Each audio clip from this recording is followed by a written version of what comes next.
Si tu me dis que Rudy Garcia il a le niveau pour entraîner le Napoli, alors Balerdi il a le niveau pour jouer au Real Madrid. De Laurenti pense que le mec, il dépense 1 euro, il meurt. Guardiola, meilleur coach de l'histoire. C'est même pas le meilleur coach de l'histoire du Barça. Il faut arrêter avec Payet, c'est un grand joueur. Marquinhos, capitaine du PSG? Non mais arrête, il a le charisme d'une nuit. Raphaël Leao du Milan AC est une immense fraude. Alex Ferguson, c'est juste un guirou qui a eu beaucoup de moyens. C'est pour ça qu'il a réussi. Elle a dit Diouf. C'était pas partie des légendes du football. Si t'enlèves le championnat anglais, allemand, espagnol, italien, portugais, lituanien, la Ligue 1 c'est le meilleur championnat européen. Salut à tous, je suis super content de vous retrouver pour un nouvel épisode du FC Copain. Alors, pour m'accompagner aujourd'hui, je suis avec Fabien. Salut mon copain. Salut Jérémy, comment tu vas? Écoute bien, bien. De toute façon, dès qu'il y a un petit à son prime, tu choisis qui. Moi, généralement, je suis toujours en forme. Et là, celui d'aujourd'hui, il m'inspire particulièrement parce que comme c'est placé derrière moi, on a d'un côté Zinedine Zidane et de l'autre côté Ronaldinho. Donc je pense que là, on va pouvoir s'amuser tous les deux pendant ce petit à son prime. Tu choisis qui? Non? Ouais, c'est un peu ça. Ouais. C'est un peu ça. Ils sont assez fous, les joueurs étaient assez fous dans le jeu, donc il y a bien de la matière. On est d'accord. Bon, alors, de mon côté, je vais défendre l'ami Ronaldinho. De son côté, Fab va défendre l'ami Zinedine Zidane. Pour ceux qui n'ont pas vu les dernières vidéos du genre, je rappelle le principe. Donc, dans la première partie, on va s'attarder sur les stats en club, en national et sur le palmarès. Et dans la deuxième partie du clash, on s'attardera plus sur de la sensibilité foot. Donc, on évaluera ensemble la régularité, la durée du prime, l'importance dans l'équipe et le charisme. Ça te va, mon copain? On est bon. Allez, je commence avec mon poulain. Donc, Ronaldinho en club. Moi, ça donne 551 matchs, 198 buts et 168 passes décisives. C'est costaud. C'est costaud. Zidane, au final, est pas loin, mais il a joué plus de matchs. Donc, on a 689 matchs, 123 buts et 141 passes décisives. Ok. Alors après, en plus, je pense que dans tes passes décisives, c'est une petite particularité, mais j'ai pas jeté vraiment mon œil dessus. Mais je sais pas si toutes les passes décisives, quand ils commencent à Cannes, je sais pas si elles sont comptabilisées, parce que je suis pas sûr que Opta et tous les autres comptabilisent les passes décisives à cette époque-là. Donc, c'est une très bonne question. De mémoire, Transfermarkt prend en compte partout où il est passé. Mais je pense que ces stats-là, elles sont difficiles. À ces époques-là, au début des années 90, il y a pas beaucoup. Donc c'est à la limite pour toi, c'est pour te dire que. Non, t'as raison. C'est ce que j'allais dire, c'est qu'en fait sur Transfermarkt, t'as deux tableaux différents. T'as un tableau sur le monde professionnel, et t'en as un autre sur ta page de profil direct où tu as toute son historique depuis les U19 par exemple, tu vois. D'accord. C'est tout ça. Okay. Mais effectivement, les chiffres dont nous parlons sont uniquement ceux de l'univers pro. C'est ça. Donc voilà, sur le papier, Ronaldinho score plus et stat plus, on va dire, mais c'est pondéré aussi parce que voilà, on vient de le dire, on n'a peut-être pas l'intégralité de toutes les stats de Zidane. Alors que pour Ronaldinho, on a quand même un petit peu plus. Bon, ce que je vois juste, par contre, c'était ce que je te disais dès le départ. Bon, le mien, c'est quand même costaud, et le tien, on est quand même sur des numéros 10 qui se contentaient pas de 5 passes décisives dans l'année ou de 2-3 buts et ça s'arrête. On est vraiment sur des joueurs qui statent saison après saison quand même. Enfin, moi, c'est bien ça, mais c'est aussi, on est sur des joueurs qui font basculer des matchs à eux tout seuls. Tu vois? C'est des vrais accélérateurs, c'est la rampe de lancement, tu joues contre un bus, bah voilà, eux, ils trouvent toutes les sorties de secours du bus pour passer. Il y a, voilà, si ça passe pas à travers une passe millimétrée, ils y vont, avec leur talent et en général, bah, ça faisait mouche. Bah, c'est ça. Et c'est ce caractère décisif que tu peux voir dans leurs stats, notamment quand tu remontes à un chiffre qui pourrait du coup être intéressant, c'est leur capacité à être décisif par rapport au nombre de matchs, te donne le ratio par match, quoi, tu vois. Non, c'est ça. Ça devient. Après, c'est ce que moi j'allais te dire, c'est que moi j'ai la sensation, donc rentrons un peu dans le vif du sujet, c'est-à-dire les joueurs que c'était, pour aussi affiner un peu ses stats. J'ai la sensation que Ronaldinho était plus buteur que Zidane. C'est-à-dire, alors, est-ce que c'est sa position qui était peut-être un peu plus avancée? On sait que, par exemple, Zidane, pendant un temps, a évolué, certes, c'était un numéro 10 naturel, mais qu'il a évolué un peu côté gauche. On l'a mis un petit peu côté gauche. Alors, jamais comme un milieu gauche qui collait la ligne, mais factuellement, il a pu être aligné un peu à gauche, alors qu'un Ronaldinho, j'ai le sentiment que il peut être 10, mais toujours axial, voire soutien d'attaquant. Ce que n'a pas été Zidane. Zidane était vraiment l'homme du milieu. Alors que Ronaldinho, j'ai la sensation il jouait un peu entre ces deux lignes-là, entre le haut du milieu et le poste d'attaque. Mais c'est même bien plus qu'une sensation, et ces stats-là, en fait, elles le montrent très bien, et quand j'ai travaillé sur ce petit duel-là, il y a une ligne qui a fait ressortir vraiment ce caractère-là. Parce qu'effectivement, moi, j'avais déjà cette a priori de me dire, mais attends, mais Ronaldinho, il a plus un profil à se projeter vers l'avant, plus un profil d'attaquant, de tueur que Zidane. Et effectivement, quand je regarde les stats en Ligue des Champions qu'ils ont fait, ça te donne envie, là. Pour Zidane, ça fait 80 matchs, 14 buts, 31 passes décisives, soit un but toutes les 476 minutes. Tu prends Ronaldinho, il a fait 47 matchs de Ligue des Champions, pour 18 buts, donc 4 buts de plus que Zidane, et seulement 14 passes décisives. Ok, donc oui, donc il y a quand même bien ce côté but. Alors est-ce que c'est parce que c'est le profil du joueur et qui et pour le coup, pour aller jusqu'au bout de l'idée, ça lui fait un ratio de buts toutes les 216 minutes. Ouais. Donc alors que l'autre tu m'as dit plus de 400. On était à plus de 400 pour Zidane. 476. Ouais, c'est ça. Donc voilà, ça se traduit par ça. Alors est-ce qu'aussi au-delà peut-être de leurs caractéristiques basiques à ces deux joueurs, peut-être que les joueurs qui les ont accompagnés dans les différentes équipes, peut-être que Ronaldinho autour de lui, on attendait de lui qu'il fasse la différence par peut-être le but ou la passe décisive. Je vais pas te dire que Zidane, on n'attendait pas ça de lui, mais comme je le disais tout à l'heure, c'est-à-dire qu'on attendait de lui qu'il fasse rouler le milieu de terrain, en fait, qu'il fasse tourner le jeu de l'équipe. Et peut-être que encore une fois, ils jouent tous les deux en numéro 10, mais par exemple, vraiment sur la période réelle, voilà, Zidane, il est entouré de ballons d'or autour de lui. Il y a Ronaldo, il y a Figo. Enfin, tu vois ce que je veux dire? C'est difficile d'être le numéro 10, alors que Ronny, je termine juste. Ronny, quand il est au Barça, tu vois ce que je veux dire? Il y a Eto'o qui est là, mais dans un autre registre, mais il est tout seul au milieu de terrain. Et c'est vraiment lui le boss. C'est vrai, mais ça, on peut le coupler aussi à comment dire, à un trait comportemental de Ronaldinho. On n'est pas sur le même niveau de professionnalisme entre les deux. Ah non. Par contre, je défends Ronaldinho, mais là, par contre, si on attaque le professionnalisme, je vais pas pouvoir tenir. Et moi, j'ai souvenir, notamment dans ces passages au PSG, d'autres joueurs du PSG qui témoignaient de dire que, bon, tu connais la période où il était un peu en délicatesse avec Luis Fernandez, ça joue pas, machin, etc. Malgré ça, il a continué à jouer et du coup à se mettre en avant. Et je pense aussi d'un point de vue stratégique pour être visible. Oui, pour aller, bien sûr. Il a joué sa carte perso. Il a joué sa carte perso dans et il a eu 1000 fois raison. Et moi, j'ai souvenir, tu vois, de témoignages d'autres joueurs qui disaient, bon, là, j'ai pas été bon, je vais pas jouer, mais ce soir, on va jouer je crois que c'était même contre le match contre l'OM, c'est, ce soir, je joue, et on va les exploser. Alors qu'à l'entraînement, le mec, le même gars disait, à l'entraînement, il avait été nul. C'est juste que quand il décide d'appuyer sur le bouton, c'est injouable. C'est en ça. Bah, tu vois, tu commences déjà. C'est son côté Hatem Ben Arfa, le mec, tu vois. Ouais, mais attends, parce que Hatem Ben Arfa, ok, très bien. On fait la vidéo en français, donc c'est très bien, c'est le public francophone, donc ça parle à du monde. Hatem Ben Arfa sorti on va dire de l'Hexagone. Bon, ça parle un peu moins de gens, tu vois. Maintenant, c'est ça. Oui, mais par contre pas avec les mêmes standards. Hein. Il y a son but magnifique avec Newcastle, mais bon, l'expérience a pas non plus été géniale du côté d'Hatem.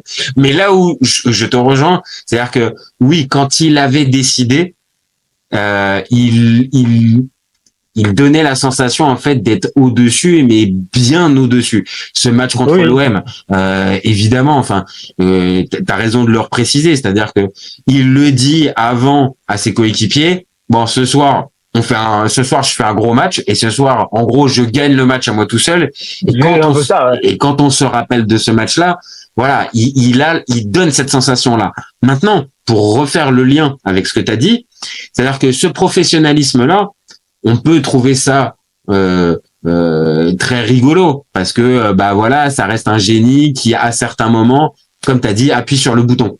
Mais en tant que supporter, toi à ce moment-là, en tant que supporter du PSG, est-ce que réellement tu t'as apprécié le comportement de Ronaldinho tout le temps pendant qu'il a porté les couleurs du PSG? Je pense que non. Je pense que les supporters du Barça aussi, à un moment donné, ont eu ce sentiment-là. Je porte le maillot du Milan en tant que supporter du Milan, et il y a eu aussi ce sentiment-là. Et là où je fais le lien avec toi, c'est que Zidane, là par contre, on n'a pas du tout ça. Là, par contre, on a un mec qui est régulier. Si on doit bien avoir l'image d'un mec, c'est vraiment ça, même si il y a certaines saisons qui sont moins bonnes que d'autres. Mais par contre, il n'y a pas les trous d'air. Il n'y a pas les trous d'air de Ronaldinho à partir de sa grosse saison 2005-2006. Et mine de rien, ce comportement professionnel a joué aussi sur l'état de forme global des deux. T'en as un qui a été bien plus souvent blessé que l'autre. Hein. Ah oui. Je me souviens de Zidane qui s'est pris des taquets monstrueux. Tu dis, oh, mince, lui, il va pas finir. Mais en fait, il est encore là jusqu'au bout. Et puis, il joue encore 3 mois tranquille. Ce qu'il a pu prendre dans le calcio dans les années 90, Zidane, ça lui a... Alors, évidemment, que déjà, il est peut-être plus physique, peut-être de base, dans son jeu, peut-être qu'un Ronaldinho mais bon, cette base physique, ok, très bien. Maintenant, c'est très bien. Zidane, il est avant tout un joueur technique, mais c'est cette régularité aussi, et peut-être encore plus en équipe de France. Il y a peut-être certains trous d'air, comme je viens de le dire, en des saisons où il est un peu moins régulier, pas en trou d'air comme Ronaldinho, mais par contre en équipe de France, il te donne la sensation, il est tout le temps là, quoi. En fait, c'est lui le boss, et c'est à lui que tu donnes les clés du camion, et à chaque fois, bah, c'est lui qui assume. Parce que même 2004, et tu me diras ce que même 2004, qui est pourtant une compétition pas géniale, la France se fait sortir par la Grèce en quart de finale, mais dans cette compétition-là, tu te rappelles de quoi? Du coup franc de Zidane contre l'Angleterre à la 89e et son penalty à la 91. Donc, moi, j'ai la sensation que Zidane, en sélection, c'est aussi là où il était le plus régulier. Bah, tu me tends la perche, parce qu'au final, tu me parles de 2004, mais ce qui nous amène de mémoire à 2006, où entre-temps Zidane était sorti du circuit, il revient, je crois de mémoire, il était même blessé à une cuisse. Oui. Qui continue à être présent, qui fait ce match formidable contre l'Espagne, qui élimine l'Espagne pour filer après en finale, de mémoire, ou en demi-finale, je sais plus. Non, l'Espagne, c'est finale 2006. Bah alors attends, non, c'est pas sur 2006 alors. Ou justement quand il revient quand il est blessé. En fait, il fait 2004, il y a l'Euro avec c'est Jacques Santini à ce moment-là le sélectionneur, et donc comme je te dis, ça va jusqu'en quart de finale contre la Grèce, ça se fait sortir, mais il y a ce match contre l'Angleterre en phase de poule, et après ça, il arrête la sélection Zidane. Ah, c'est ça, ouais. La parenthèse Domenech, et après il revient pour sauver un peu la patrie, alors que la France n'est pas qualifiée pour la Coupe du Monde 2006, et c'est là où justement il va donner peut-être sa masterclass. Bon, là on est en train de parler de la sélection, je pense qu'on va pouvoir donner les stats, hein, parce que là on n'a pas un petit peu. Bon, en tout cas, entre temps, tu peux même faire le lien entre le fait que ces deux joueurs ont eu des stats assez différentes, bien qu'il y en ait un qui soit plus porté sur l'attaque, mais en termes de palmarès, au final. Ah ben on va y venir sur le palmarès. On va y venir sur le palmarès juste après la sélection, mais oui, je vois déjà ce que tu vas dire sans spoiler.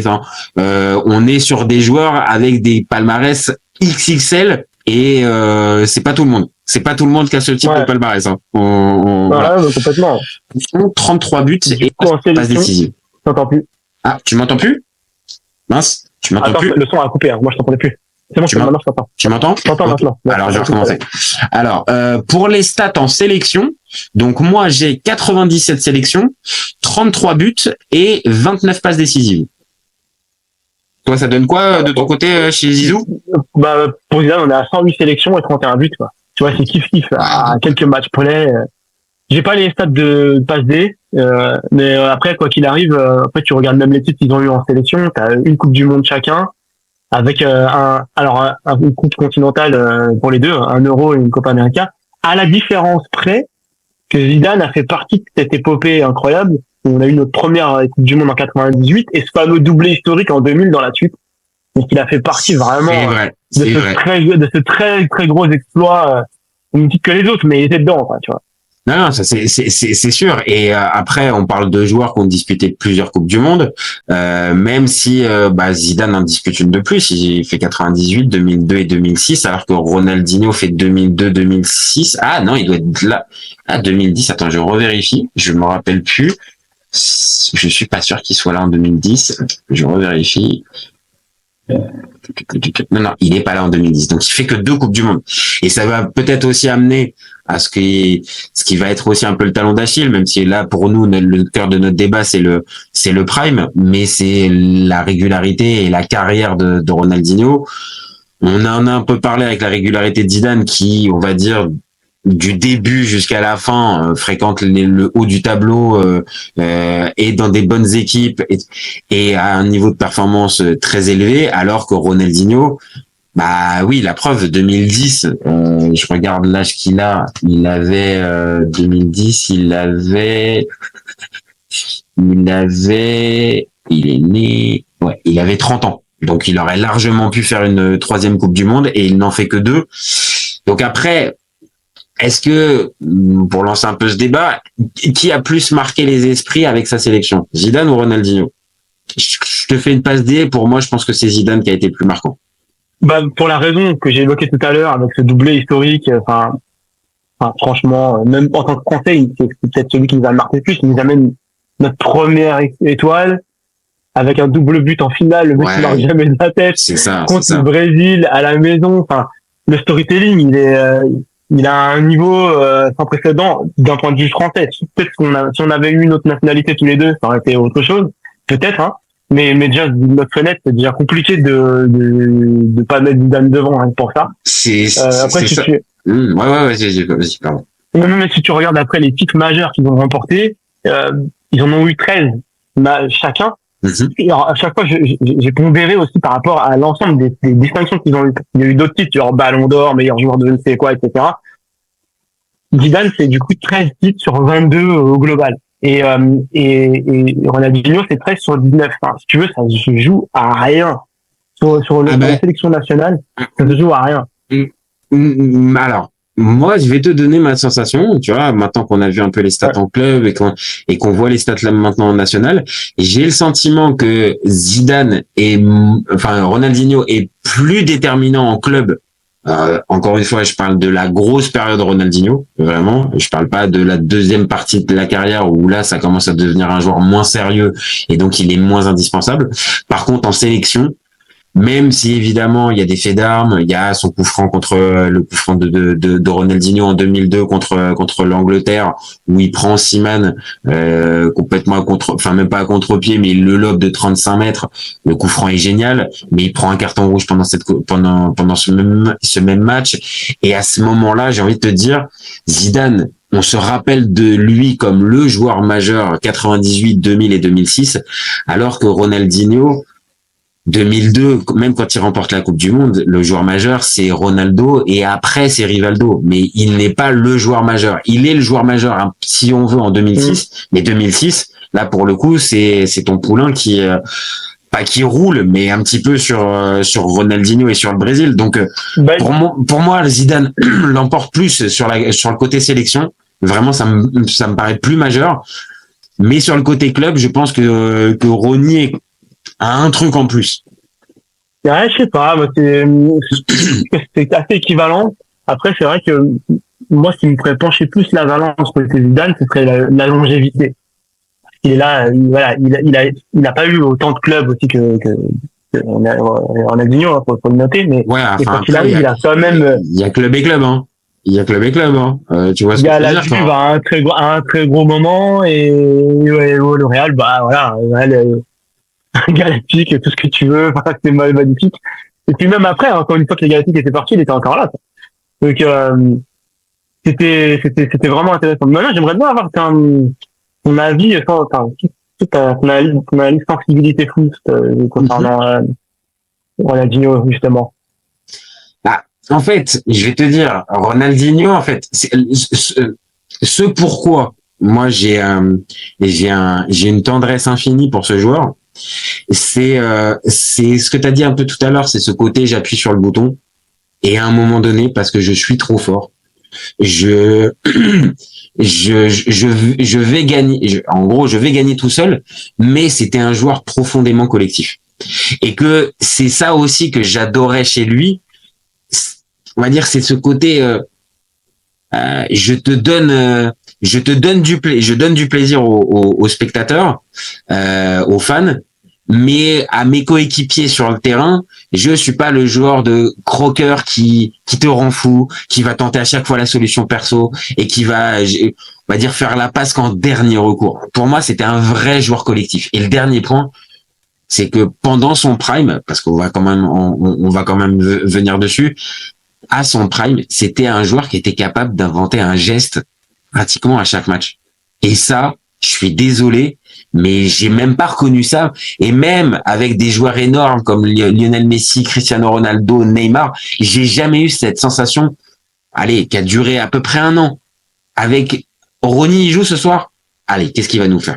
Qu'est-ce qu'il va nous inventer? Et match après match, il y avait ce côté, je t'ai inventé quelque chose. Bon, voilà. Moi, c'est pour tout ça que Ronny, il a une place particulière. Ce qui contraste d'ailleurs avec Zidane, effectivement, il n'y avait pas ce côté invention, mais Zidane, il y avait surtout ce côté justesse. Justesse, quoi. C'est ça, mais surtout sûr de ses forces. C'est-à-dire que tu pouvais être sûr que Zidane, dans n'importe quelle situation, il allait trouver l'issue pour passer les joueurs, délivrer le ballon, même s'il il voyait les choses avant tout le monde. C'est ça. Et donc, c'est là où on en revient aussi au fameux positionnement. C'est-à-dire que dans les qualités de Zidane, peut-être que c'est aussi cette lecture avant les autres et cette capacité à justement faire le geste juste au bon moment, au bon endroit, parce que c'était souvent ça. Ronaldinho, je le défends, mais il y avait aussi un certain déchet. Tu vois ce que je veux dire? C'est forcément, c'est logiquement, tu peux pas réussir 100% de tes dribbles. Il y a des moments où ça passe pas.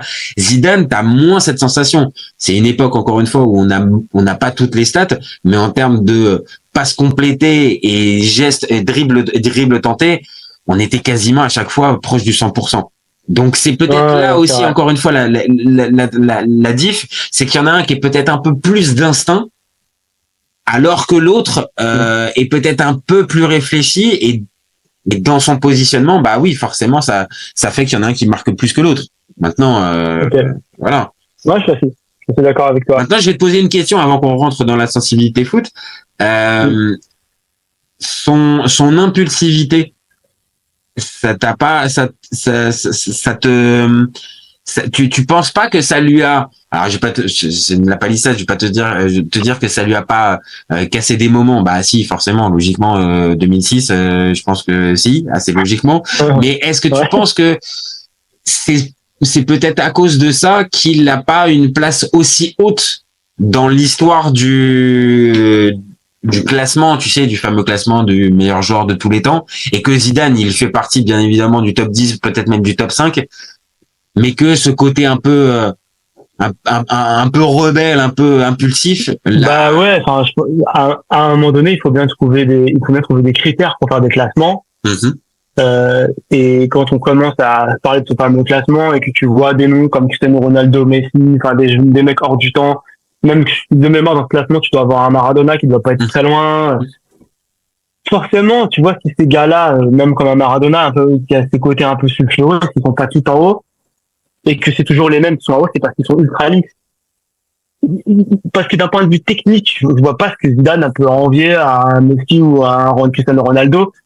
C'est pas les mêmes joueurs, hein, mais je pense qu'intrinsèquement, voilà, ils se mettent l'un à côté de l'autre, bon, ils jouent la même musique, quoi. Tu vois ce que je veux dire? Et donc, alors attends, c'est ça qui m'intéresse. Et toi, c'est ça qui te séduit plus chez Zidane ou au contraire qui te freine? C'est-à-dire ce côté impulsif et ce côté, toi, on va dire, t'achètes, T'es plutôt fan ou au contraire tu te dis non.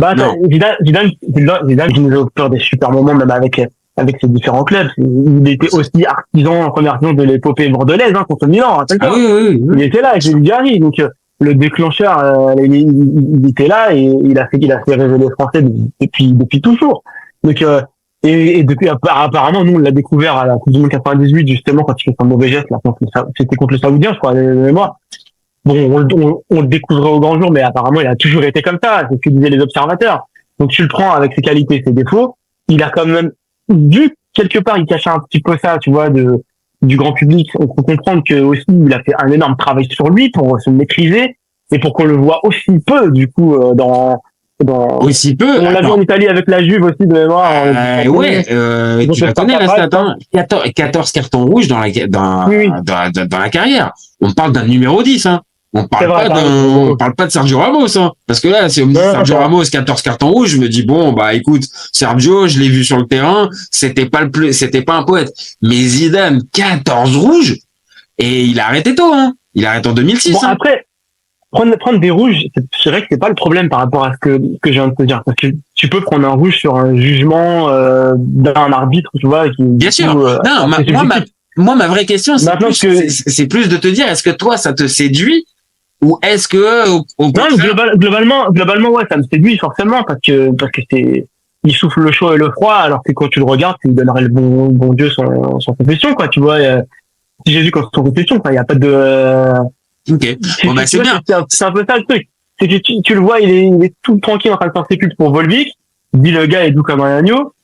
Et derrière, il va te mettre un coup de boule à Materazzi comme ça, sans problème. Tu te dis, mais wow! En finale de Coupe du Monde! Qui plus est, son dernier match en tant que professionnel. C'est-à-dire que, à ce moment-là. Mais là, tu te dis, mais on est où, quoi?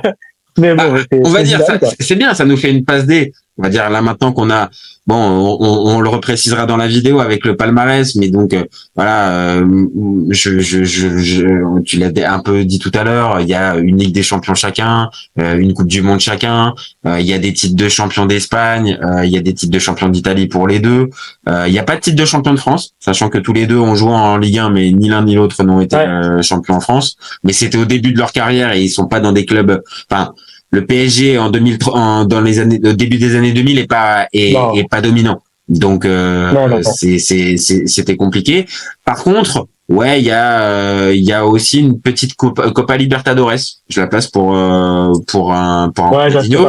Ça veut dire aussi que même sur la fin de la carrière, bon, bah, il a quand même été performant, même si on l'a dit bien loin du niveau qu'on avait pu le voir affiché. Donc maintenant qu'on a s'arrêté sur le factuel, là parlons vraiment 100% sensibilité. On vient d'en parler un petit peu, donc autant surfer encore un petit peu dessus. Donc si on doit évaluer le charisme, on vient d'en parler un petit peu avec justement ce côté un peu impulsif chez Zidane. Moi Ronaldinho, alors le charisme, je vais en trouver. Maintenant, est-ce que ce charisme est supérieur à celui d'un Zidane? J'en doute un petit peu, parce que Zidane, il a un peu ce côté pas ténébreux, mais renfermé. Il en impose. Même maintenant, comme entraîneur aussi, il a cultivé aussi un petit peu cette image-là. De mecs qui se laissent pas marcher sur les pieds. Alors que Ronaldinho, c'est un peu le bon copain qui se marre avec tout le monde et qui a très peu de cartons rouges dans sa carrière. Donc c'est pas, peut-être que sur le charisme, c'est là aussi Zidane qui l'emporte. Je peux pas donner plus de charisme à Ronaldinho. Justement parce qu'il joue extrêmement bien sa carte. Mais quoi qu'il arrive, c'est le gars qui fait aucune vague dans la presse à côté. C'est quelqu'un qui fait très peu de vagues du coup sur le terrain. Il parle jamais. Il agit. Il prend dedans. Tu prends un coup. Leader par l'exemple. Le leader par l'exemple. Leader par l'exemple. Et bien souvent, c'est le type de joueur qui a inspiré les autres. Tu vois, souvent, on te dit, mais j'ai Zidane comme exemple. J'ai beaucoup moins entendu, j'ai Ronny comme exemple, ou j'ai plutôt entendu, Ronny me fait rêver. Oui, non, mais celle-là, oui. Il tire vers le haut, tu vois. Je suis d'accord. Mais bien souvent, dans le wording, j'ai plus entendu, Zidane a été vraiment un exemple, le gars qui m'a inspiré, qui m'a donné envie qui m'a permis de me structurer en tant que joueur professionnel. J'ai suivi ce qu'il a fait. C'est souvent des choses qu'on a entendues et c'est quelque chose qu'on entend maintenant par exemple avec Cristiano Ronaldo qui est très discipliné, qui travaille très dur, machin, etc. On va dire, il y a un côté similaire, comme tu dis, chez Cristiano Ronaldo, c'est-à-dire ce côté régulier. Alors, Zidane, lui, ne s'imposait pas, on va dire, l'extra sportif que s'impose un Cristiano Ronaldo, qui, après, on pourra en débattre. À mes yeux, c'est trop, mais après, c'est ce qui lui permet encore d'être performant à 40 ans, machin. Mais Zidane, lui, était dans on va dire, c'était peut-être aussi pareil, une autre époque, donc plus dans de la responsabilisation. Je fais attention à ce que je mange, je fais attention à mon hygiène de vie, je fais attention à pas me coucher trop tard, tout ça. Et que, évidemment, là, de l'autre côté, si on regarde du côté Ronaldinho, là, on n'est pas du tout sur les mêmes... Là, en fait, en face de toi, t'as quelqu'un qui a à peu près, on va dire, l'incarnation du charisme, et l'autre qui est plus un showman, en final. Hein. Ah oui. Il est toujours reconnu par son sourire, son flair. Ah oui, c'est ça. Et je te dis, le fameux côté samba, le fameux côté Ronaldinho, aujourd'hui, il a envie, il est motivé, alors qu'à l'entraînement, bon, il arrive, il est pas forcément à 100%. Bon, évidemment que dans le côté showman, ça va marcher, et donc il y a quand même une part de charisme, parce que c'est aussi sur toi qu'on va se reposer. Mais par contre, le fameux leader par l'exemple, comme on vient de le dire, le mec sur qui on s'inspire au quotidien, non, là par contre, on n'est pas du tout sur les mêmes valeurs. C'est ça. Donc le charisme, bon, je le laisse à ton poulain, ça me paraît plutôt logique. Si on parle de l'importance dans l'équipe, là par contre, je te le dis, l'importance dans l'équipe, pareil, je vais parler dans la période Ronaldinho Prime, donc quand il est vraiment au maximum. Je pense que Ronaldinho dans l'équipe, même si je l'ai dit en sélection, c'est peut-être un peu à nuancer, mais au global, je pense que de l'importance dans l'équipe, vu les buts, les passes, comme on l'a dit, pour moi, je penche pour Ronaldinho comparé à un Zidane. Moi, je comprends ce que tu veux dire, mais alors pour le coup, moi, je vois plus Zidane comme le joueur clé à chaque fois, tu vois. Que ce soit à la Juve, au Real, même en équipe de France, il a toujours été au centre, en fait, de ces différentes équipes. Et pas en particulier lors des moments décisifs, en plus. Que ce soit dans des finales de Ligue des Champions, ou même la Coupe du Monde, tu vois. Enfin, là, je te donne des exemples, mais ce qui me revient encore une fois, c'est la finale 98. Mais aussi ce fameux but contre Leverkusen, là, qui se met, là, cette espèce de reprise de volée, pied gauche qui sort de nulle part, sur un centre complètement dingue de Roberto Carlos. Bon, voilà, enfin, et c'est des trucs qui marquent, quoi, tu vois. C'est un des plus beaux buts de l'histoire des finales de Ligue des Champions. Donc, complètement. C'est juste ça. Donc après, oui, bien évidemment. De toute façon, on l'a dit dès le départ de notre débat, on est sur le très très haut du panier. Donc là, de toute façon, on pourra pas dire il y en a un qui était bien meilleur que l'autre, et donc en termes d'importance. Non, mais encore une fois, tu vois, ce qui fait défaut à Ronaldinho dans cette affaire, c'est encore sa longévité. Tu vois, autant ce que tu dis est extrêmement vrai quand il était à Barcelone, mais justement après son départ de Barcelone, on a commencé à voir même la fin de l'expérience de Barcelone, ça se termine véritablement mal. Il a des problèmes extrasportifs il sort avec la fille de Rijkaard, parce qu'il faut quand même bien préciser quand même. Il arrive plusieurs matins à l'entraînement sous alcool. C'est parce qu'il avait fait la fête et qu'il avait très peu dormi, voire pas dormi la veille. Donc c'est évident que tout ce côté importance dans l'équipe, tu peux le tenir pendant un temps, mais après, à force de pas être régulier, oui, comme tu le dis, à fin d'expérience du Barça, ça commence déjà à déconner. Au Milan, ça fait encore un peu illusion, mais on n'a déjà plus le même Ronaldinho aussi déterminant et aussi important dans l'équipe. Et après, je pense qu'à Milan, il avait pris un tournant malsain, je pense. J'ai une anecdote à te raconter. J'ai de la famille qui vit en Grèce, du côté de Mykonos, et l'été, ils ont une société de bateaux pour faire des excursions en bateau pour les touristes. Et une année, un gars est arrivé avec une femme et une autre personne qui devait être son père, et ce gars, c'était Ronaldinho. Ils ont loué un bateau pour une journée, pour faire des excursions sur des plages paradisiaques. Tout le long de l'excursion, il s'est enchaîné des rails de coke. Tout le long de l'excursion. Ils sont retournés le soir au port, marcher comme ça, c'est n'importe quoi. C'est ça, c'est que en fait, lui. Et c'est à l'époque où il va à Milan. Bah oui, et puis ça m'étonne pas, tu vois, je la connaissais pas, cette anecdote précise, mais j'en ai déjà entendu tellement dans sa période à Milan et, comme je te le disais, dans la fin de l'époque Barça, que malheureusement c'est ça, et c'est assez logique quand on voit que ce soit les performances, les stats, ou même les vidéos de ces matchs-là, maintenant quelques années après, on voit bien, c'est-à-dire que même physiquement, il est plus le même. Donc la prise de cocaïne, bah ça lui a fait prendre du poids, il a plus ce côté fit qu'il pouvait avoir au Barça et encore plus au PSG. Donc oui, évidemment cette importance dans l'équipe elle se dilue au fur et à mesure parce que justement il est moins régulier. Donc bah oui, forcément, logiquement bonhomme, tu vas être moins important dans les équipes dans lesquelles tu joues parce qu'encore une fois le Milan quand il y arrive en 2009, ça reste quand même un Milan performant, tu vois, il est entouré de joueurs, des joueurs de haut niveau, mais ce n'est plus lui le joueur décisif. Alors qu'un Zidane, bah oui, forcément. Et t'as vu sur notre sujet du jour, sur à son prime, tu choisis qui, parce qu'au final, là, on va le prime de Zidane, il est sur une période de Juve réelle, quoi. Alors que là, on est. Alors que c'est ça. Donc là, donc il nous reste, comme je viens de le dire, il nous reste deux catégories. Donc régularité et durée du prime. Bon, on peut partir sur la régularité. On vient d'en parler à l'instant. Bon, régularité, je vais avoir du mal à défendre mon poulain. Hein. Bon, dans tout ce qu'on a dit, l'extra sportif, le manque de professionnalisme à certains endroits et tout ça, je vais avoir du mal à te dire qu'il a été plus régulier qu'un Zidane. Hein. Là, je peux pas me lancer là-dessus. Hein. Maintenant, c'est vrai, juste 2 secondes. La régularité, pour le coup, Zidane, oui, c'est quand même une de ses marques de fabrique. On l'a dit dans le débat, mais c'est une de ses marques. Ouais. Alors si on parle de régularité, on peut peut-être faire une note un peu décalée concernant Ronaldinho, c'est qu'à chaque fois, quand même, il faut le reconnaître qu'il a eu des pics qui ont été incroyables, donc il n'a pas fait perdurer dans le temps, mais il a su reproduire à différents moments de sa carrière, et qu'à chaque fois qu'il a été au top de ces pics-là, bon, il était seul. Hein. Zidane est très très fort, mais l'autre était juste une bête de foire, quoi. C'était n'importe quoi. T'as l'impression que rien ne pouvait l'atteindre, quoi. C'est pour ça en fait que moi je le défends. C'est pour ça que dans ce fameux à son prime, donc vraiment, on peut y arriver dessus.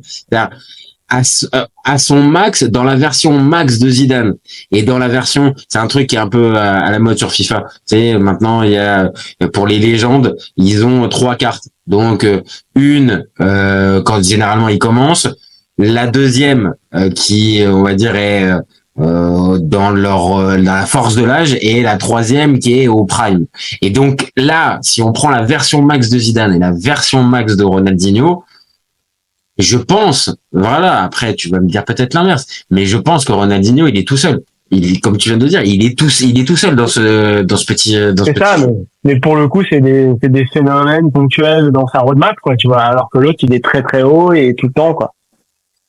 C'est ça, si on va sur ce petit jeu-là, je pense que celui qui viendrait à gagner dans ce truc-là, c'est Messi. Messi qui viendra, c'est Messi qui viendra gagner parce que là, pour le coup, il te valide le côté j'appuie sur le bouton quand il est à son prime et je décide du match quand j'en ai envie. Et lui, en termes de régularité, c'est encore plus fort que Ronaldinho, bien sûr, mais c'est encore plus fort que Zidane. Mais non, lui là, il a inventé le foot et il active la manette quand il veut, quoi. C'est encore un autre délire. C'est lui, voilà. Lui, pour le coup, ça va être difficile de le mettre dans son prime. Tu choisis qui, parce que là, je sais pas qui peut arriver à rivaliser. Alors, bien évidemment, les fans de Cristiano Ronaldo nous diront que on pourra le mettre. On part dans un truc interminable. Mais voilà, on part dans un truc interminable. Mais si, en termes de régularité, durée du prime et même, on va dire, régularité. Bon, voilà, mais s'il est hors concours. Mais là, revenons aux deux. Bon, la régularité, elle est pour le tien. La durée du prime.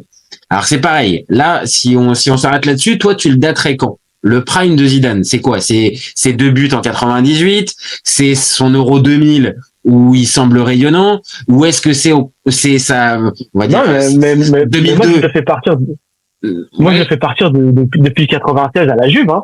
Ok. Non, hein. Franchement, la Juve, il était impressionnant, enfin, Là, je sais pas comment te le dire, c'est le mot. Il a déjà la Juve, il était déjà impressionnant. Donc tu penses que dès son transfert à la Juve, il est déjà, on va dire à son prime. Il n'y a pas une version un tout petit peu mais c'est déjà upgradée. c'est déjà la version de Zidane extrêmement forte à la Juve qui fait qu'il est sélectionnable et indéboulonnable chez les Bleus. Je sais pas si tu te souviens de cette équipe de 98 quand Aimé Jacquet l'a fait. Chaque joueur sur le terrain est soit le meilleur buteur de son championnat, soit le titulaire indiscutable à son poste partout où il est. Enfin, c'était sous toutes les coutures la meilleure version de l'équipe de France possible en 98. 98, et ça, je pense qu'il le doit à la Juve. Alors ouais, mais je sais pas, tu vois, pour le coup, si on s'arrête 2 secondes là-dessus, je pense que la version 2000 de l'équipe de France est plus aboutie. Et je te rappelle, 98, ouais, t'as un Stéphane Guivarch, hein. T'as un Stéphane Guivarch dans l'effectif, alors que 2000 c'est remplacé par un Nicolas Anelka. Et Nicolas Anelka, c'est pas le même bonhomme. C'est pas que Zidane m'avait pas super convaincu sur l'ensemble des matchs. Bon, après, il termine en trombe, il termine en trombe. Un doublé en finale, ouais. Un doublé en finale, ça te marque les esprits, c'est obligatoire. Mais en plus, je veux pas du tout les minimiser parce que de toute façon, tu marques 2 buts en Coupe du Monde, même un pointu à 1 centimètre des buts, ça reste un but en Coupe du Monde. Mais on va dire dans le panel de qualité que pouvait avoir un Zidane, les 2 buts de la tête, t'es un peu frustré parce que quand tu sais que le mec, ce qu'il était capable de faire avec ses pieds, tu te dis bon, au final, oui, c'est 2 buts sur corner. Bien évidemment, faut les marquer, il y a le timing, il y a tout ce qu'il veut, mais c'est pas Zidane, quoi. Zidane, c'est une roulette, c'est un coup franc, c'est un geste technique. Et bon, voilà. Donc c'est pour ça que 98, moi, je pense pas que le prime il est là. Moi, la vraie question, c'est est-ce que déjà il est meilleur à la Juve ou au Real? Ah non, au Real. Au Real, d'accord. Ah ouais, au Real. Ouais. Donc là, vraiment, hormis le côté, comme on l'a dit, il est régulier, donc on va dire son prime, il s'étire. Toi, tu le dates à partir de 96, quand il commence véritablement à marquer des esprits. Allez, vas-y jusqu'à 2006. Donc il a 10 ans de prime. Mais si tu dois choisir, allez, je sais pas, peut-être pas une saison forcément, mais à un moment particulier, toi, tu le daterais de quand? Fin 2006, quand il est sa dernière Coupe du Monde? Son récital face au Brésil? C'est difficile, ouais, le récital au Brésil, bon, face au Brésil, ça c'est exceptionnel. Moi, ce qui m'a le plus marqué, c'est quand le gars décide d'arrêter sa carrière, qu'il revient et qu'il remet tout le monde d'accord. Enfin, je vois ça, en ça, j'ai envie de te dire, c'est, respect, chapeau bas pour l'éternité, déjà, tu vois, le gars, non seulement il a toujours marqué les esprits, mais alors là, en plus de ça, il va remettre les pendules à l'heure, et puis en plus, il te fait gagner, il joue sur une jambe. Mais est-ce que c'est pas plus fort aussi? Attention, tu vois, pareil. Est-ce que c'est pas plus fort chez Zidane? 2002, il vient de signer au Real avec l'étiquette du joueur le plus cher de l'histoire, machin. Et il te met cette finale. 75 millions, je me souviens du prix à l'époque. C'est ça, 75 millions, 500 millions de francs pour les plus anciens. Et oui, ça ne rajeunit pas mon copain. Mais il arrive avec cette pression énorme sur les épaules et il te sort le but en finale de Ligue des Champions de cette année-là. Est-ce que c'est pas là aussi pareil le prime? Moi, tu vois, j'ai du mal à le dater, hein. J'ai du mal à le dater aussi. Non, c'est très difficile parce qu'il a tellement de coups d'éclat. Ce but contre les Leverkusen, cette finale de Coupe du Monde, ce retour gagnant avec l'équipe de France. Il a tellement eu des moments forts et impactants dans des moments décisifs, voire même à des moments où on l'attendait pas. Parce que quand il fait son retour, on se dit, c'est quelle version de Zidane qu'on va récupérer? Mec, on sait tous le potentiel du bonhomme à ce moment-là. Mais comme tu viens de le dire, est-ce qu'il va avoir encore la grinta? Est-ce qu'il va encore avoir envie? Est-ce qu'il a envie? Voilà, c'est ça. Et que lui, pour le coup, il nous l'a pas fait. Il nous l'a pas fait ce truc sorti un peu de nulle part, c'est-à-dire de pas être motivé parce que l'entraîneur c'était pas le sien. On le sait très bien. Raymond Domenech, il a jamais eu d'accroche avec lui. Ils se sont pas, je vais pas dire ignorés, mais on n'en était pas loin. Mais n'empêche qu'il a fait le boulot en 2006 avec. Donc pour moi, je vais te dire, Zidane, la meilleure version, c'est mon avis, hein, mais je le daterai de 2006, donc sur la fin. Et c'est peut-être aussi ce qui me laisse un petit goût amer chez Zidane, c'est que derrière 2006, t'aurais quand même pu aller pousser encore une petite saison ou deux derrière parce que t'en avais encore sous le pied. Tu vois. Ouais, c'est vrai. Après, est-ce qu'il a pas voulu la jouer un peu comme les Jacquet, j'arrête au meilleur moment pour pas qu'on ait des mauvais souvenirs de moi. Ça se calcule pas. Puis quelque part, il avait raison. Au final, c'est ce qu'il a fait en tant qu'entraîneur. D'ailleurs. Non, mais après son choix. Et puis derrière, ça n'a pas été j'arrête et puis je reprends 6 mois après ou je reprends 1 an après parce que c'est difficile. Et puis c'est pas fini en plus. Hein. Il y a des chances en plus qu'à un moment donné, bon là pour ça il faudra quand même que t'attendes que Didier Deschamps finisse par lâcher le poste. Donc t'as intérêt d'être patient quand même mon Zinedine. Bon, je crois quand même qu'il on est quand même plus proche de la fin que autre chose quand même. Enfin, après, bah oui, mais sachant qu'il y a déjà 12 ans qui viennent de passer derrière, oui, présenté comme ça, oui, il y a plus de chances qu'on soit plus proche de la fin que du départ. Mais quand même, il y a déjà 12 ans qui sont passés pour la Didier. Ouais. Bon, pour terminer donc sur le clash, moi sur la durée du prime, on l'a dit, c'est compliqué parce que là pour le coup il n'y a pas cette régularité, donc moi j'ai pas le large choix que tu peux avoir, c'est-à-dire avec 98, 2000, 2002, 2006. Moi pour moi le concentré sur une période plus courte, hein, 2003 à 2007 environ à Barcelone. C'est ça, voilà. c'est ça. Et pour moi vraiment, si pareil on doit garder, on va dire la meilleure version de Rony, pour moi c'est saison 2005-2006. C'est ce que je disais tout à l'heure, c'est-à-dire le côté qu'est-ce qu'il va nous inventer encore aujourd'hui. Non seulement il va sûrement marquer, mais qu'est-ce qu'il va nous inventer encore aujourd'hui? Et à cette époque-là, ouais, moi je le dis, je dois avoir une 20aine d'années. J'ai jamais vu ça de ma vie. Mais j'avais connu Ronaldo avec les prises de balles et tout ce qu'il y avait avec, mais c'était pas aussi fort. J'avais connu Zidane, j'avais connu tout un tas de joueurs, des Baggio, plein de, mais Rony, vraiment, il a quelque chose de différent. Il l'avait déjà pour le PSG-OM, c'est saison 2003 ou 2003. Il l'avait déjà, mais là, ce qu'il fait à ce niveau en 2005-2006, c'est tous les matchs, c'est en Ligue des Champions, c'est en Liga. Enfin, pareil, c'est un joueur, je le précise quand même, qui a fait se lever le Bernabéu. Qui a fait se lever, l'applaudir le Bernabéu. On parle de l'ennemi numéro 1 du Barça. Enfin, on parle d'un joueur, je sais même. Moi, j'ai un gros souvenir de Ronaldinho, c'est en Ligue des Champions. Tu vas pas aimer, c'est contre Chelsea. Le fameux but là de la pointe. Ouais, c'est incroyable. Il est complètement fou. Il est tombé de ma chaise sur son match-là. Où tu vois, il est. Enfin, c'est un geste que on a peut-être tous tenté un jour. Ouais, entre potes, dans son jardin ou tout ça, mais d'arriver à le caser en 8e de finale de Ligue des Champions face à Chelsea, l'équipe de Mourinho en plus, donc bloc bas et tout ce qui va avec, et il arrive à te le faire avec une telle facilité, mais vraiment c'est facile. C'était pas le fameux match où Drogba il s'énerve. Non, il est plus tard. Ronny il est déjà à cette époque-là, Ronny est déjà parti au milieu. Et mais la décontraction qu'il a, on le mettra en vidéo justement, on mettra la vidéo de ce but dans notre débat, parce que vraiment ça illustre ce côté tellement facile et aussi un peu, je vais pas dire enfantin, mais c'est-à-dire le football est un jeu, c'est un plaisir en fait, et c'est aussi pour ça que j'ai envie de défendre Ronaldinho, c'est que j'avais la sensation que lui, il faisait pas un travail, il jouait quoi en fait. Il s'amusait sur le terrain en fait. Ouais, c'est vrai, c'est très vrai. Alors que Zidane, je pense qu'il s'amusait de la même manière, mais de par le contrôle des émotions, on l'a dit, voilà, et ce côté aussi peut-être, je vois avant les autres et j'anticipe aussi avant les autres. Bon moins dans le plaisir de partager, mais bon, voilà. Je pense que de toute façon, l'un comme l'autre, voilà, c'est des joueurs extraordinaires. Donc, je vais te poser la fameuse dernière question.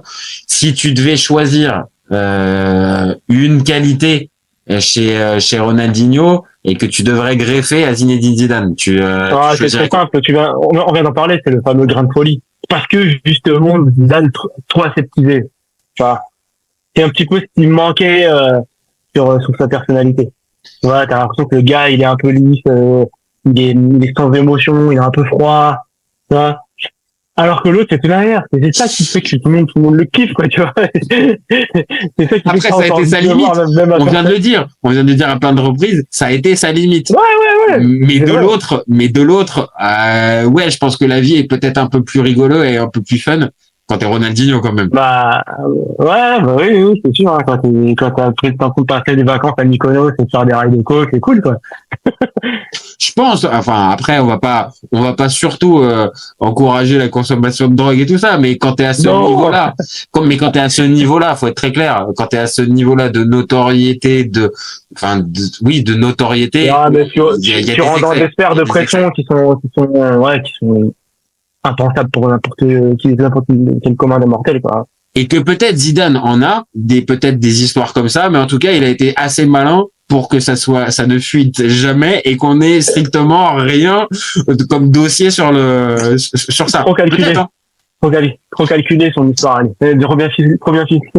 Oui, trop bien, c'est ça. C'est-à-dire tout est bon, donc non, on peut pas avoir de débordement. Et moi, si Alors, je du devais coup, à choisir, contrario, toi, tu prendrais quoi? j'ai pas envie de te dire l'inverse, c'est-à-dire ce côté un peu plus régulier, parce que ça m'enlèverait mon Ronny, et là pour le coup on va dire ça le rendrait complètement injouable. C'est-à-dire si tu lui donnes ce côté imprévisible machin, et qu'en plus tu lui donnes la régularité, ouais bon non, là c'est pas, donc non, même s'il avait un pied gauche déjà fort, je pense que la qualité du pied gauche de Zidane, parce que on l'a pas dit, mais Zidane, c'est pareil, c'est un vrai gars. Il avait les deux pieds, hein. Vraiment droit comme gauche. Vraiment, je faisais pas la différence véritablement. Donc, je pense vraiment, si on prend un truc technique, je pense que je prendrais le pied gauche de Zidane pour. Ouais, ça c'est vrai.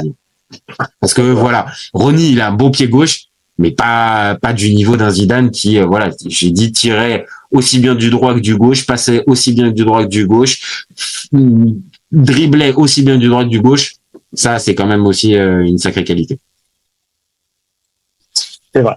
Je suis assez d'accord avec toi. Bon, bah, mon copain, donc tu restes sur Zidane. Bon, tu à son prime quand même. T'auras pas changé. J'aurais pas changé. Et puis même quand je regarde un petit peu tous les points qu'on a égrenés, bon, Zidane a pris un peu le dessus au final, hein. Alors il prend, tu sais quoi, je vais te faire une concession. Il prend sur tous les trucs qu'on vient de faire. Oui, il y a peut-être plus Zidane qui l'emporte, on va dire, sur tous les critères. Mais sur le fameux à son prime, tu choisis qui, puisque c'est quand même globalement le thème de notre débat. Je pense, en tout cas, moi, je reste fidèle à ce que j'ai dit. Je pense que Ronny est quand même un poil au-dessus d'un Zidane à son prime pur, à sa version la plus. Ronny, c'est Ronny, quoi. Ok, bah écoute, t'as le droit de le penser. Voilà. Écoute, voilà, c'est bien. Et maintenant, j'ai envie de te dire, on va prendre les popcorn et on va voir ce que vont nous dire les internautes sur notre débat. C'est-à-dire, est-ce que vous êtes plutôt team Ronaldinho ou team Zidane? Là, je pense que pour le coup, le débat, il est lancé. Vraiment, là, on peut avoir du lourd en commentaire. Ouais, puis en plus, les deux ont une très grosse fanbase, donc je suis très curieux de voir comment chacun va défendre son poulain. C'est ça. En plus, il y a le côté France-Brésil, le côté Real, Barça. C'est très bien. Ça va encourager les réactions.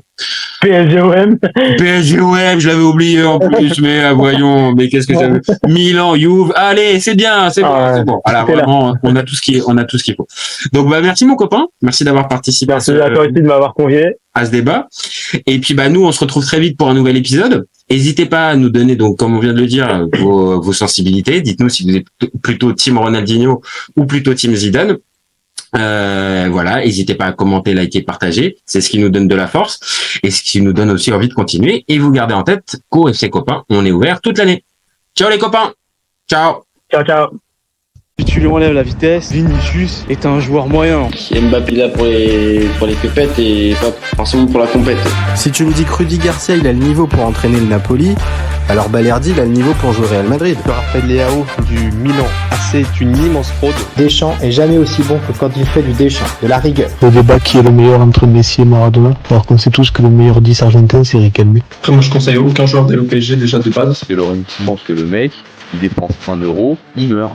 Pour l'euro, il est blessé, je sais pas, t'as pas Griezmann, et C'est pas si sur un champ. Je suis d'accord. Alex Ferguson, c'est juste un Giroud qui a eu beaucoup de moyens. C'est pour ça qu'il a réussi. C'est quand même pas de ma faute si je préfère Ronaldinho à Zidane. Marquinhos, capitaine du PSG. Non mais arrête, il a le charisme d'une nuit. Gros problème avec ce joueur, je le pique. Avec un joueur comme Nainggolan, la Belgique sortait la France en 2018. Et là, Diouf ne fait pas partie des légendes du football. À son prime, je te confirme que Hatem Ben Arfa n'a rien à envier à Lionel Messi. Entre un choc de Ligue 1 et un choc de MLS, je regarde la MLS. Je trouve que la feinte est grillée quand même, tu vois. J'ai pas peur de dire que Bounassar, à son prime, il avait 4 cafous dans chaque orteil. Guardiola, meilleur coach de l'histoire. C'est même pas le meilleur coach de l'histoire du Barça. Mais il faut arrêter avec Payet, c'est un grand joueur. Si t'enlèves le championnat anglais, allemand, espagnol, italien, portugais, lituanien, la Ligue 1 c'est le meilleur championnat européen. Heureusement, il y en a un avec un style différent, Diego Simeone. Cet été, il y avait encore des mecs pour dire que Mourinho c'était l'entraîneur parfait pour le PSG. D'un moment, faut arrêter d'avoir 20 ans de retard. Merci pour les travaux, Kylian. Maintenant, tu peux aller au Real. Pour moi, Giroud est un meilleur neuf que Benzema. Pour moi, Neymar, je suis désolé, mais c'est vraiment le meilleur joueur du monde de poker. Totti, pour moi, c'est un meilleur joueur qu'Alessandro Del Piero. En 2023, j'ai plus confiance en Franck Hez que Max Allegri.